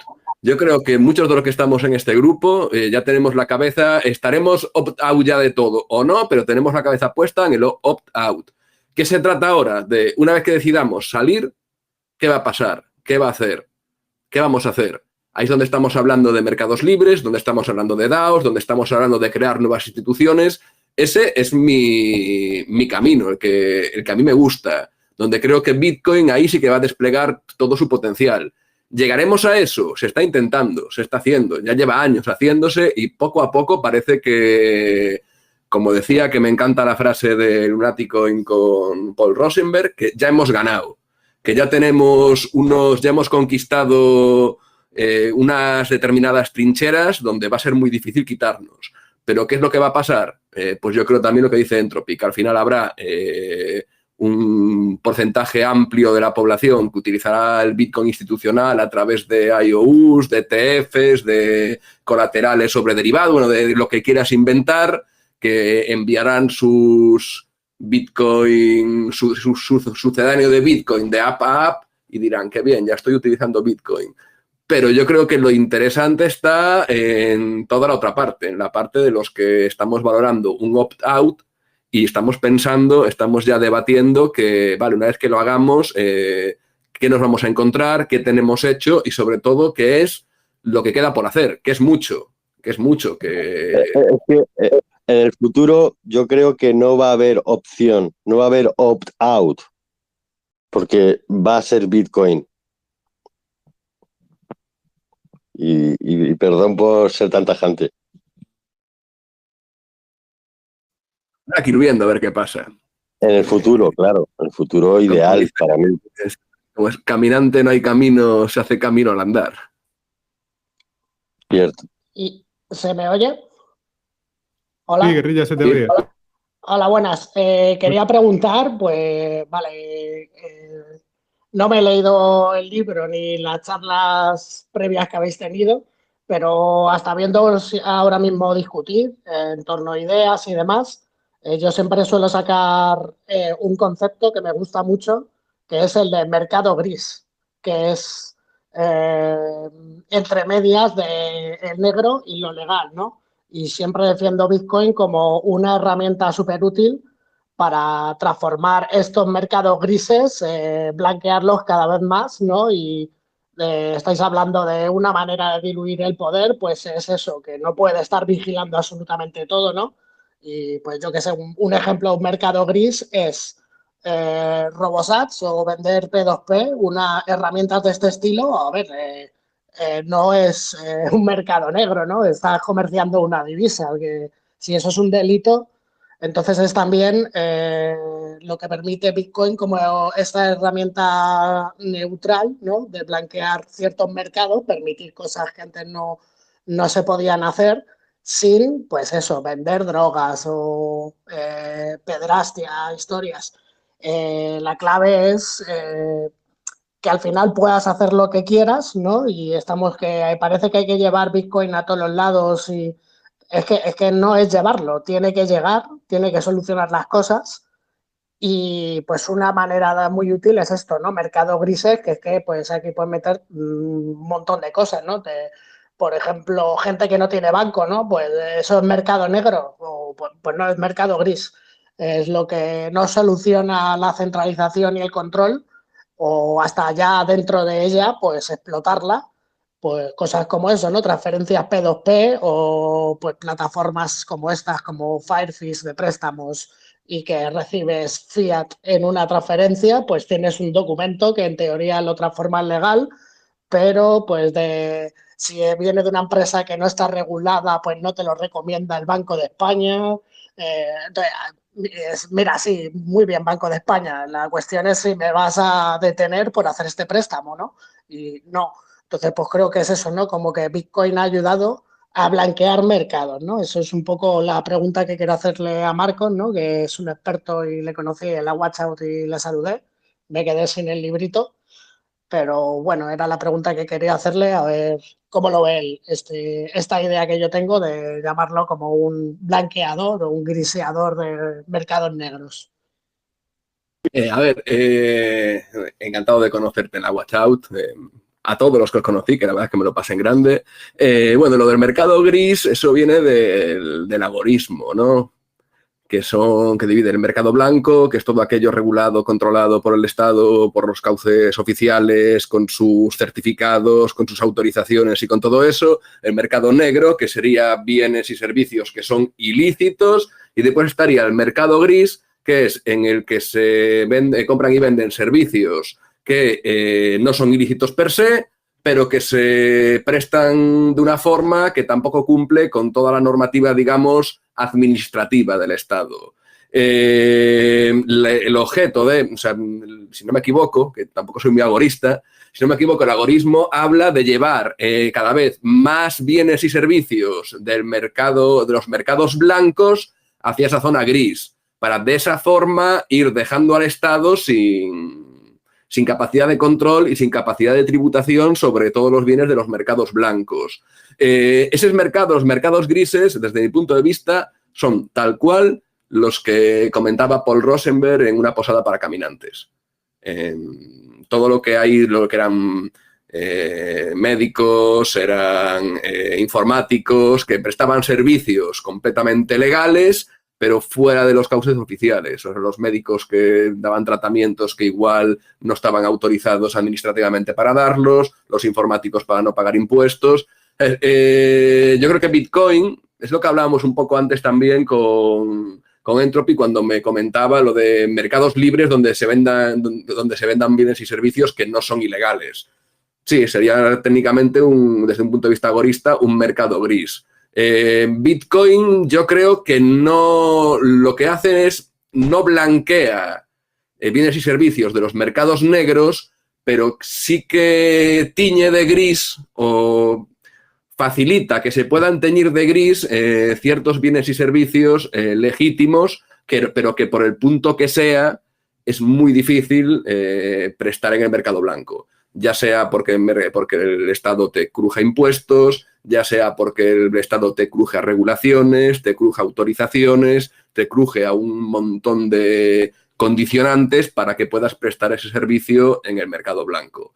Y sí, yo creo y deseo que a la larga cada vez haya más bienes y cada vez haya más personas que se aparten de los mercados blancos y vayan a los mercados grises gracias a Bitcoin. Gracias a que Bitcoin les da esa opción de poder recibir valor por esos bienes y servicios de una forma, digamos, sencilla. No sé si más o menos te contesté a la pregunta. Sí, pero creo que o sea, eso, lo que me estás hablando, yo la verdad que de teoría del algoritmo no sé muy bien de dónde sale todo el tema este, pero vale, ok. Eso es el camino de cómo quitarle poder al Estado, ¿no? De pasando lo que es un mercado blanco a hacerlo gris para que no tenga control de él. Pero la pregunta es más bien al revés, cómo mercados que se podrían considerar ilegales pasan, gracias pues a Bitcoin, la criptografía, etcétera, a ser grises, ¿no? Como que el Estado tampoco llega ahí y hasta se introduce dentro de las vías legales de que tampoco pueden controlar todas las cosas, ¿no? Pues ejemplos como el que he puesto, RoboSats, es algo que sería ilegal, o sea, es mercado negro, pero pues al final sí, mercado negro, pero hay un tío que te hace una transferencia a Iván. Vale, que hay problemas, etcétera, fraudes, pero en la mayoría de los casos, pues tú estás haciendo algo completamente ilegal y que no podrías hacer, pero gracias a las herramientas que existen pasa a ser legal, ¿no? El otro ejemplo que he Pero es puesto. que no, es que Robosat no es un mercado negro ni legal ni nada de eso. Vale, ¿cómo denominas eso? En el Bueno, caso de es Robosat, un por comercio ejemplo, peer-to-peer, simplemente. No hay ninguna ley que lo prohíba. A ver, no hay ninguna de ley que Robosat- lo prohíba, pero por ejemplo, todos los bancos te pone que como utilices una herramienta como esa, te cierran la cuenta del banco. Entonces, Claro, en la pero ahí práctica entra. está prohibido o no. Claro, Es que, pero es que el los que bancos son los colorea primero. el que Los colorea, bancos son los perdón, que rompen la ley, precisamente. Porque claro, los bancos no pueden hacer eso legalmente. el que colorea los mercados es el Estado, no es ni Bitcoin ni el uso que hagamos nosotros. Es el Estado Efectivamente. el que hace a que algo sea ilegal o legal o Ya lo ha dicho Sí, alegal. Entropy está antes. claro. Está claro que una cosa es que el Estado define las cosas, pero esto es lo que vuelvo a decir, es, ¿podemos hacerlo? Sí, pues ya No, está. Estamos haciendo una cosa que supuestamente está prohibida y que no se puede hacer, pues al final la estamos haciendo, ¿no? Pero no está prohibida. A ver, está prohibida, como los bancos, No está tener las prohibida. Es que no está condiciones, prohibida. es El toda comercio actividad peer-to-peer no está cripto. prohibido. De momento.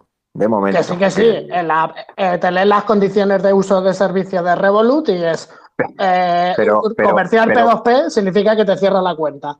Pero porque vivimos en una distopía. O sea, vivimos en un sistema donde se supone que a ti te han enseñado en el colegio que hay unas leyes, una constitución, una serie de rangos, y ves que precisamente las leyes de más rango no se respetan y hay una serie de cosas. O sea, este mundo ya es una distopía, pero eso es porque los bancos lo hacen unilateralmente como pues por el poder que tienen, pero no es porque esté prohibido ni nada.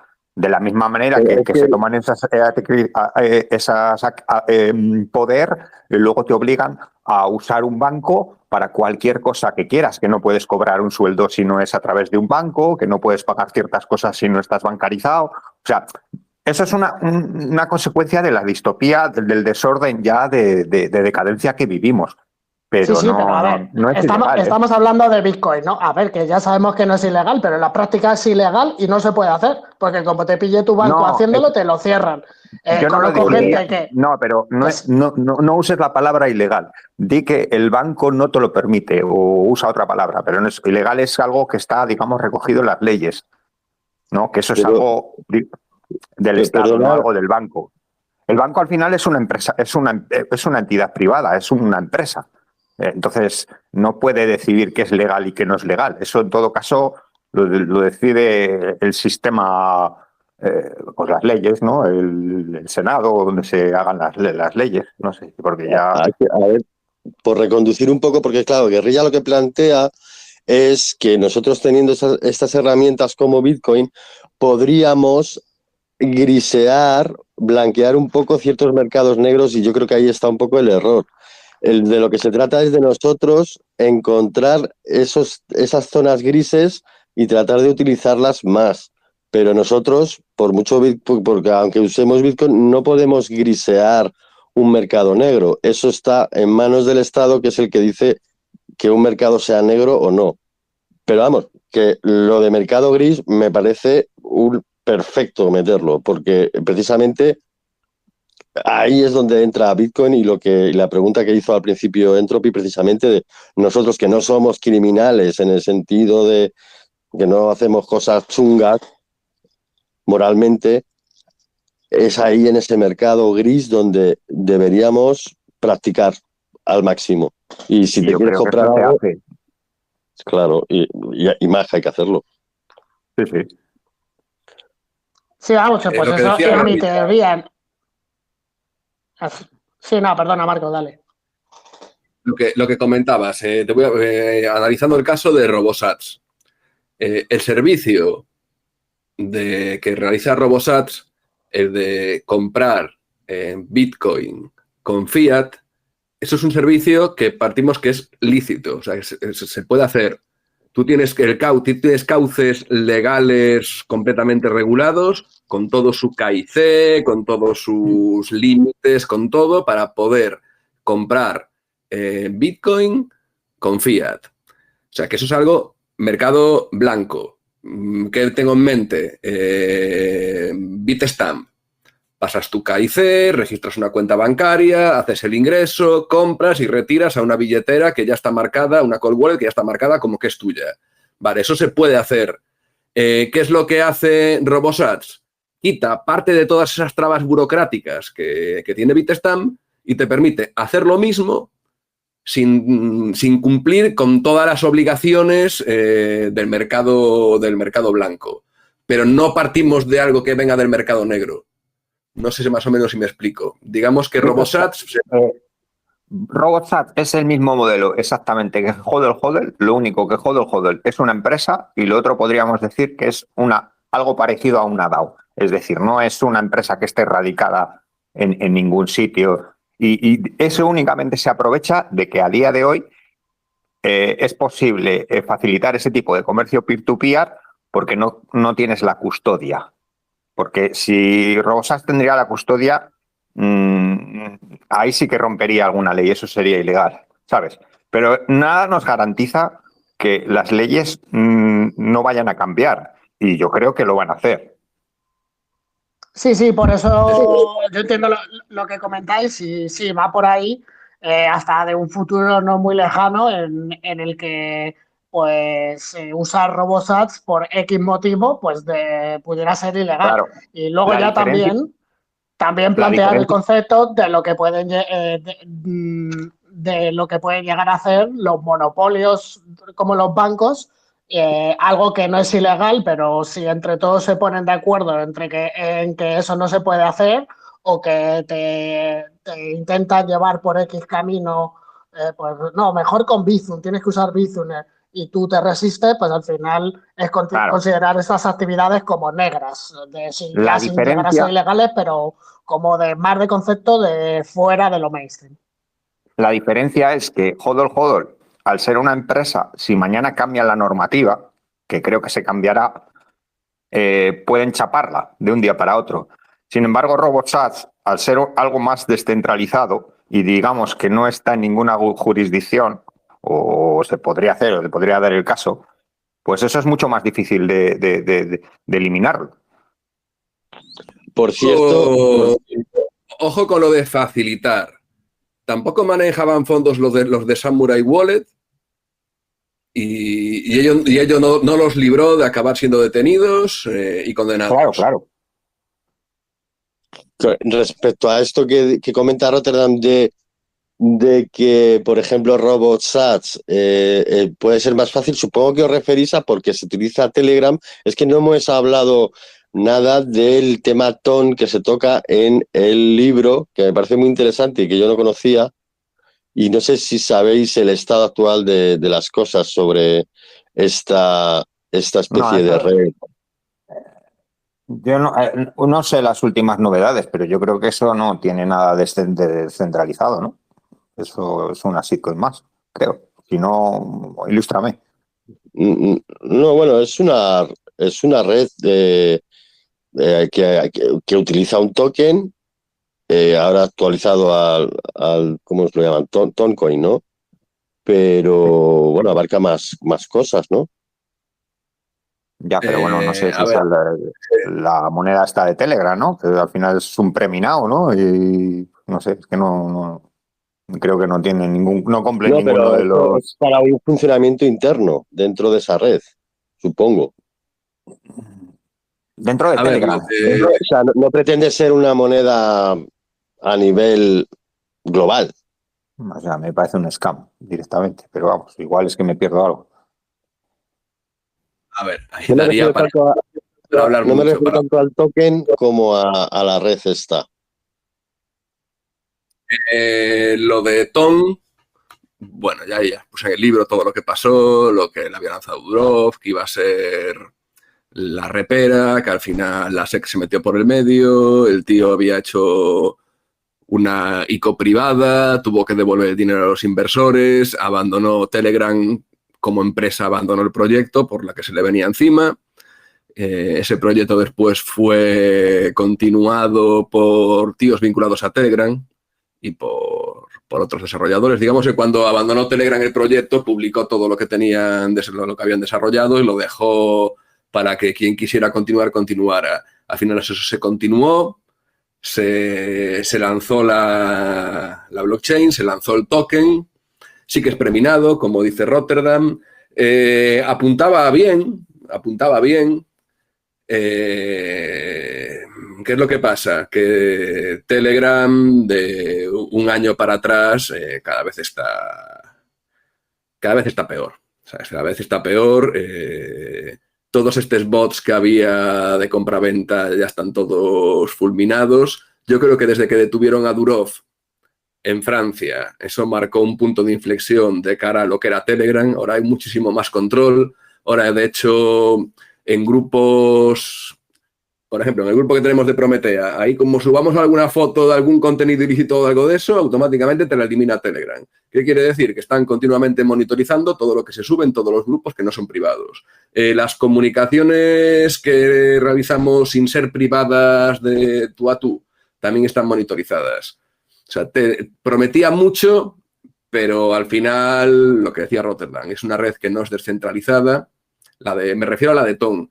Sí que es cierto que se crearon dominios.ton, que cuando se crearon sí que había algún contenido ilícito. De hecho, es muy curioso que en cuanto lanzaron los dominios.ton, uno de los primeros dominios que había era para comprar pasaportes desde Ucrania, pasaportes falsos. También es oferta-demanda. Empezó la guerra con Ucrania, lanzan Ton, las primeras páginas que salen en la red de Ton es para comprar pasaportes para largarte de Ucrania. Lo que sí que es cierto es que sí que tiene cierto uso. El uso, lo más curioso es que todos los usernames de Telegram, yo llevo en Telegram casi desde que salió, llegué a tener algún nombre de usuario bastante chulo, mi primo también, y claro, esos nombres de usuario con el tiempo llegaban a valer pasta. Hasta que se implementó Ton, la única forma de vender un username era por medios arcaicos, negociando con la persona que te lo quería comprar, transfiriéndole el username de tú a tú. Y ahora todos los que tenemos un username de Telegram somos los orgullosos propietarios de un NFT con ese username en la red de Ton. Sí, pero yo que ahora tienes, si quisiera... que tienes que pagar por mintearlo o por transferirlo. No. Yo ahora tengo... El username está creado de antes. Tú el username lo puedes seguir creando libremente. Te abres una cuenta de Telegram, un username que esté disponible y te lo asignas a tu número de teléfono. Tú, en el momento en el que quieras vender ese username, lo puedes poner a subasta. Lo puedes vender directamente en... Claro. O sea, pero como seguro NFT. que para tú transferir o guardarte ese username en un... donde sea que se guarde, tendrás que pagar lo que sea. No sé, y tendrás que pagarlo en su token o un scam, vamos, a mí me parece un scam. Yo es que como ya llevo tantos, no sé, parece como que les veo de lejos. No sé, no creo que nos estamos desviando. Sí, la verdad, realmente lo que era la idea de Pavel Durov en su día me parecía una idea muy, muy buena y por eso lo puse en el libro. A lo que llegó hoy en día, pues no era todo lo que prometía ser. Es Pero que bueno. no puede prometer, o sea, es que es una empresa, es que no puede, es que hay tantas empresas que han vendido descentralización que es que eso solamente lo venden. O sea, es que no pueden conseguir lo que promete algo como lo que estamos hablando aquí de Bitcoin. No puede ser una empresa, por definición. Si tiene un punto de fallo, no tiene esas propiedades. La intención debió ser que el uso de Telegram como esa encriptación y hacer una, pues eso se llama The Open Network, ¿no? Y claro, pues utilizando dentro ese token.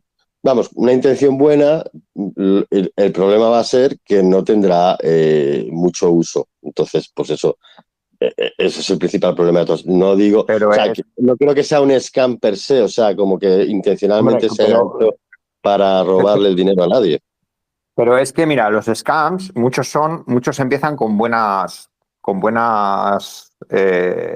intenciones o con buenos motivaciones, ¿no? Pero luego acaban en eso porque los incentivos hacen que no puedan llegar a donde a lo que prometen, ¿sabes? Muchos, y otros directamente empiezan con intenciones directamente de hacer un rug pull o lo que sea, ¿sabes? Es Bueno, así. En el caso, perdón, Marcos, sí. Marcos. en el caso de Telegram, a ver, cuando Durov creó Telegram, estuvo muchos años financiándolo de su propio bolsillo. Y durante mucho tiempo, a ver, yo hablo un poco por lo que él iba comentando en sus posts, ¿sabes? Tampoco es que lo conozca personalmente. Durante mucho tiempo, la principal preocupación que tenía Durov era, vale, yo tenía pasta de la venta de VK, tenía un mollón de pasta. Pero decía, la idea, el tema es, no puedo estar yo pagando Telegram, pagando los servidores, pagando los desarrolladores eternamente. Tengo que buscar una forma en la que esto sea sostenible. Entonces yo creo que la primera forma que tuvo, lo primero que se le ocurrió fue a través de Tom. De hecho, claro, que al final quedó en todo, al final no pudo por el tema de la SEC, tuvo que cambiar, ahora Telegram ya tiene otra forma de monetizar con lo de las stars y todo eso, pues bueno, fue un poco hacia donde lo fue llevando. Pero yo personalmente creo que la idea que tenía inicial era no puedo seguir, no porque no tenga pasta, sino porque todo no es sostenible. ¿De qué sirve una red que sea libre, que sea incensurable, que sea segura, si al final depende de un multimillonario que pone pasta? Entonces yo creo que él tenía la idea de cómo hacer para llevar Telegram a algo más abierto, más descentralizado, más incensurable. No lo consiguió, está claro, y él mismo ya lo reconoce.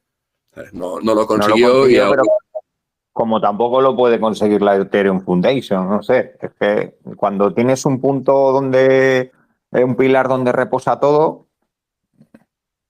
Es lo mismo, es cuando empiezas a meter un token en el medio y ya está.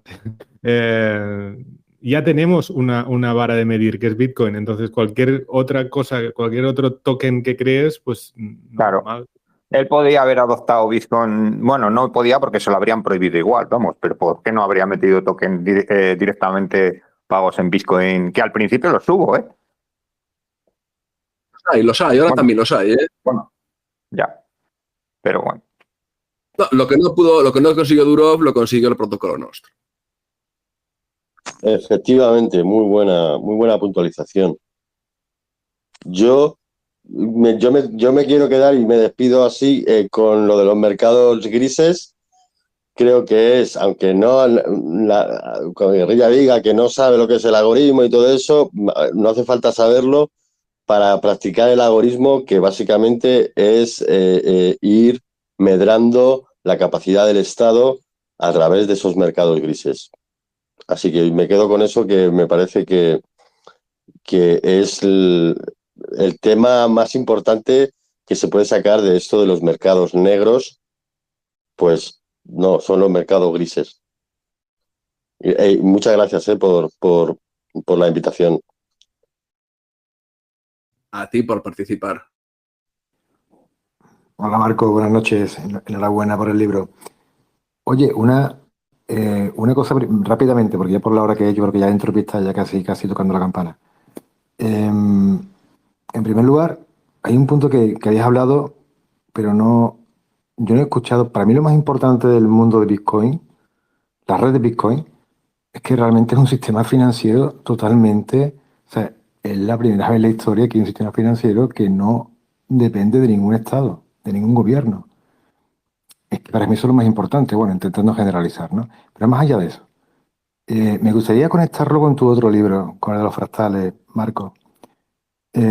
Para mí realmente lo importante ahora es crear un orden espontáneo basado del caos natural. Para mí el caos natural lo da Bitcoin justamente. Natural en cuanto a que estamos hablando de que es verdad, ¿no? Lo que queda ya totalmente grabado a piedra, entendiendo lo que es verdad dentro de una comunidad. Y luego, como fractal, ¿no? Ese fractal del que escribiste. Esos fractales, perdón, de los que escribiste. Y luego, en la parte del crecer como orden espontáneo, precisamente porque habéis hablado antes de que nadie sabe realmente lo que va a pasar. Y eso es lo bonito. Porque va a depender de los individuos, de las relaciones en los individuos. Y también entiendo, Marcos, que precisamente, hablando de esas relaciones, en ese orden espontáneo, entiendo que irá creciendo según esas relaciones se vayan dando, porque al fin y al cabo, son, y entramos también en el punto jurídico tuyo, son contratos. Son contratos que cada relación, donde lo que queremos es mantener fuera a ese actor y protegernos de ese actor, porque el Estado en sí, ya lo sabemos, son personas. No es algo, no es una entelequia que no se entienda, que no se conozca. Son personas con sus propios incentivos. Entonces, si se van construyendo ese orden espontáneo en unas relaciones contractuales con los incentivos alineados, tanto a nivel de repercusiones como a nivel de incentivos y tal, ya como comentaba hace 15 días, sobre ese caos natural, ¿no?, que es Bitcoin, realmente o sea, para mí es un mercado, punto. Es un mercado libre. A mí la palabra que más me gusta que has usado, Marco, ha sido la palabra mercado libre, ¿no? Entonces, bueno, pues quería conectar justamente ese crecimiento en el orden espontáneo a base de incentivos alineados desde un caos natural, que es lo que te da un sistema financiero totalmente descentralizado y que entendemos y somos conscientes de que es deflacionario, de que se va a emitir lo que se va a emitir, es lo que hay, y aunque solamente haya 4 Bitcoin que estén fuera del sistema de KIC, realmente se puede construir, ¿no?, sobre eso. Y a lo mejor no será Bitcoin, será otra cosa, no lo sabemos tampoco lo que va a pasar, pero sí me gustaría conectarlo. Marcos, ¿qué te parece esa conexión? ¿Cómo lo ves?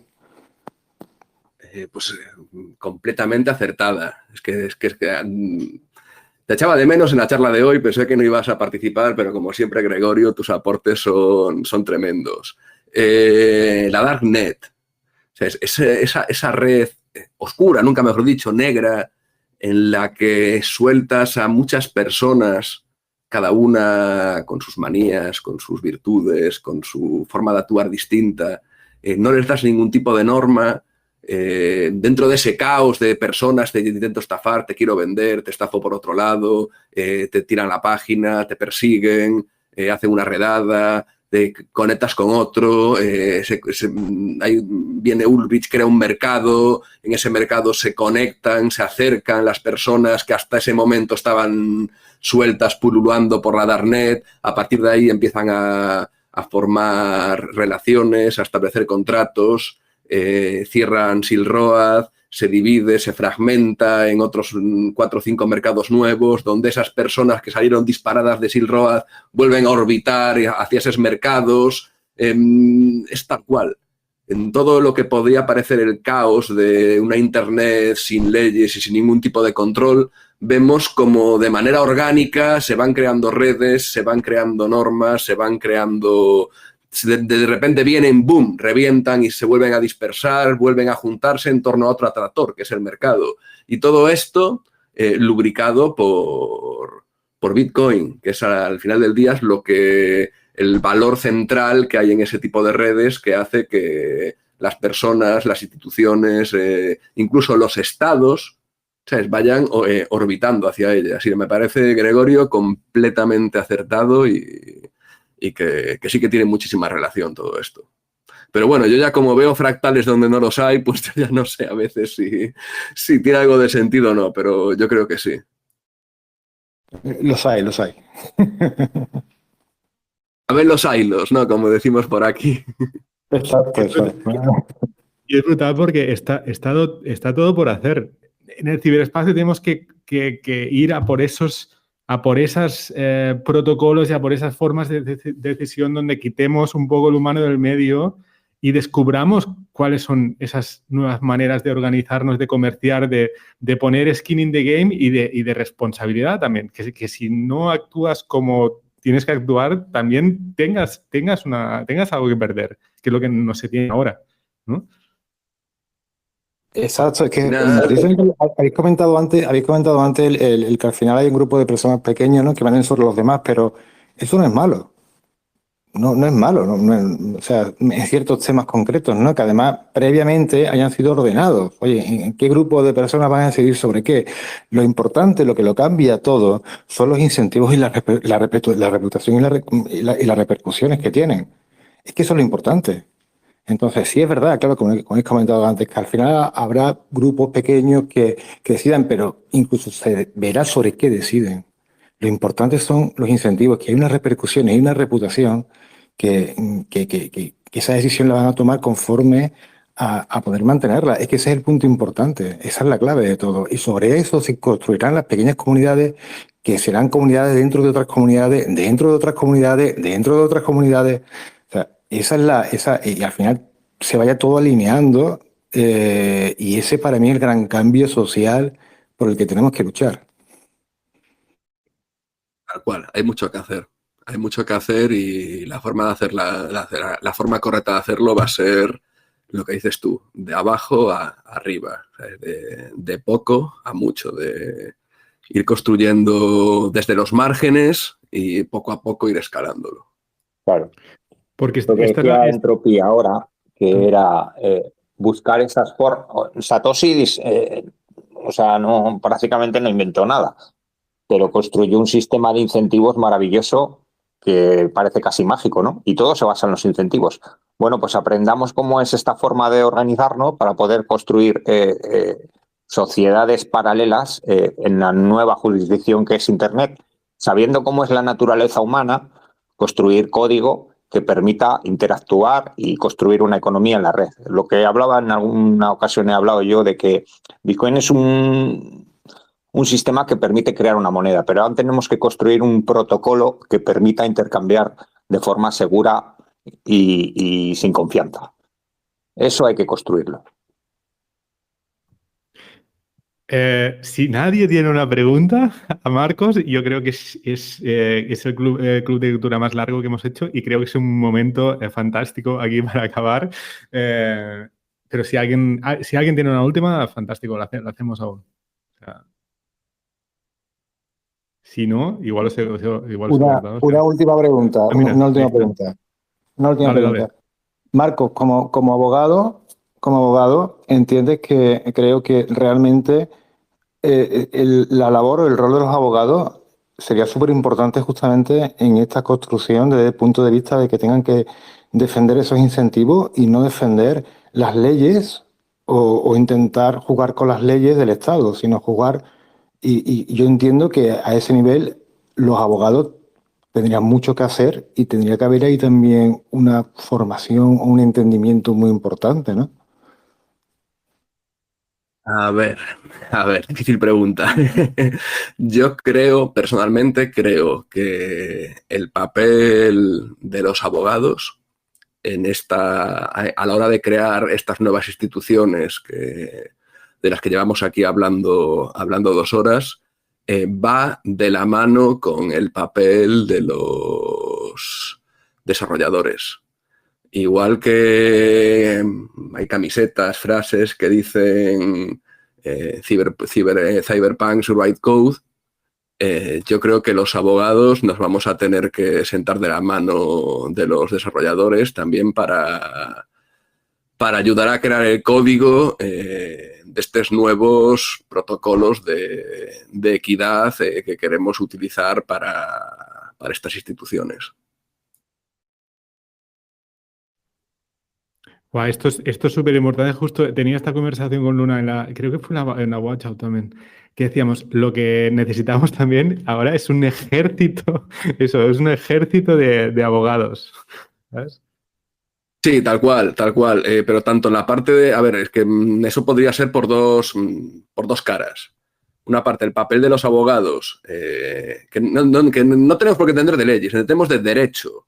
De derecho, con la D mayúscula, derecho con la D mayúscula. Leyes naturales para empezar, que Claro. ya no existen leyes, que ya el derecho positivo se ha cargado el derecho natural, para empezar por ahí. Claro, de derecho en mayúscula. Por una parte, a la hora de desarrollar estos protocolos de justicia, estos protocolos de equidad, y por la otra parte, hacen falta abogados para que, en la medida de lo posible y con las armas convencionales del Estado, ser capaces de defender a las personas que están desarrollando estas instituciones, por los dos lados. Creo que el papel más importante está a la hora de desarrollar el código necesario, pero lo otro no deja de ser importante, aunque bueno, realmente el papel de los abogados a la hora de defender a estos programadores o a estas comunidades del Estado, pues teniendo en cuenta cómo juega el Estado, cómo es capaz de jugar sucio cuando quiere, cómo es capaz de condenar sin ningún tipo de argumentación, pues va a ser más difícil, pero hace falta también, hace falta. Ahí siempre me gusta, hay un abogado que era Jack Vergés, le conocían como el abogado del demonio, defendió, bueno, desde los Khmeres Rojos hasta Carlos el Chacal, que jugaba con una estrategia que es la estrategia de ruptura, que es cuando vas a defender a alguien y sabes que está jodido. O sea, solo queda romper con, digamos que es que criticar o atacar la legitimidad del Estado que juzga a la persona.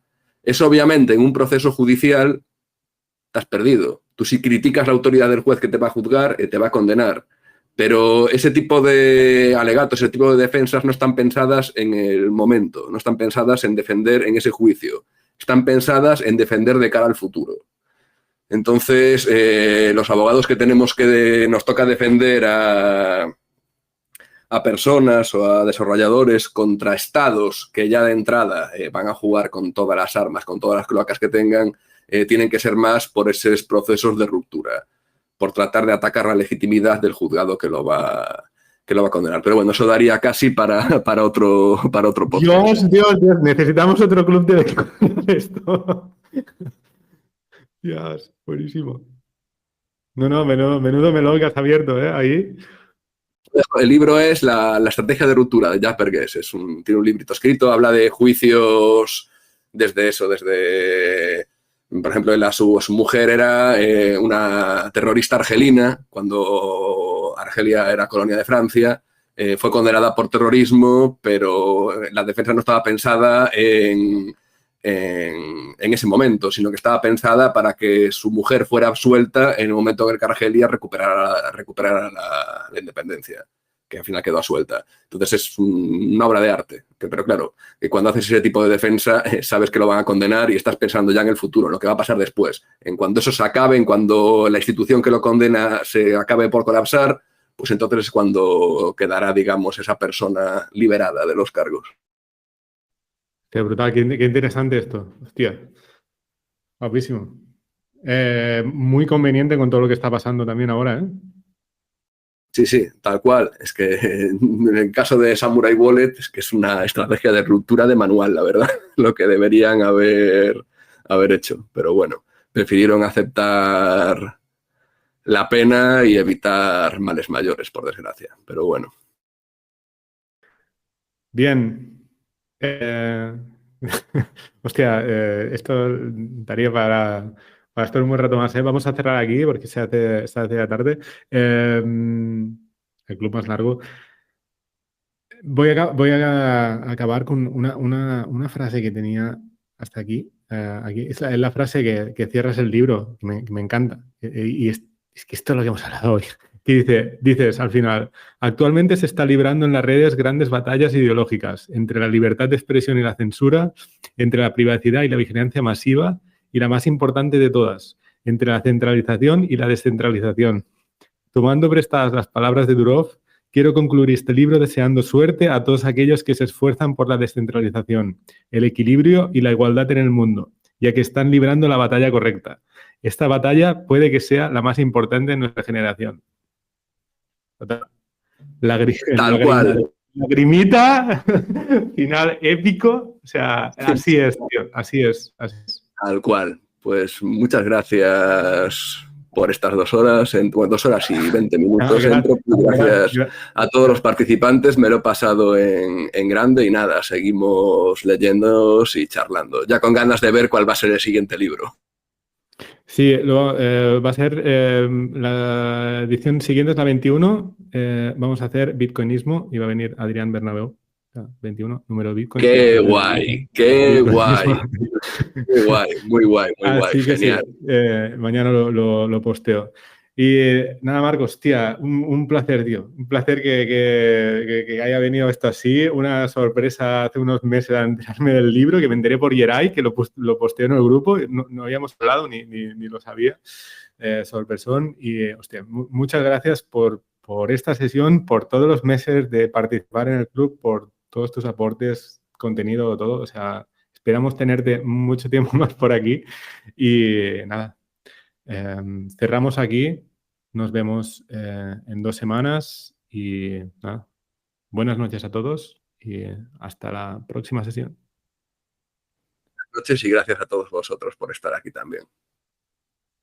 Gracias. Chao.